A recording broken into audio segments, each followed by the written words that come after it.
అనితా వంగలపూడి అనే నేను శాసనసభ సభ్యురాలిగా ఎన్నికైనందున శాసనం ద్వారా నిర్మితమైన భారత రాజ్యాంగం పట్ల నిజమైన విశ్వాసం, విధేయత చూపుతానని, భారతదేశ సార్వభౌమాధికారాన్ని, సమగ్రతను కాపాడుతానని, నేను స్వీకరించబోయే కర్తవ్యాన్ని శ్రద్ధాశక్తులతో నిర్వహిస్తానని దైవసాక్షిగా ప్రమాణం చేస్తున్నాను.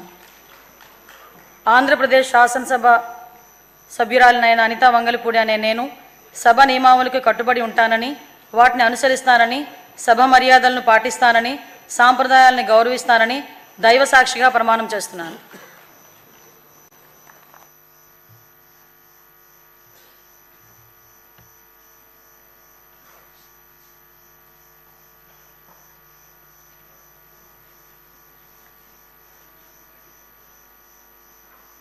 శ్రీ అచ్చెన్నాయుడు కింజారపు.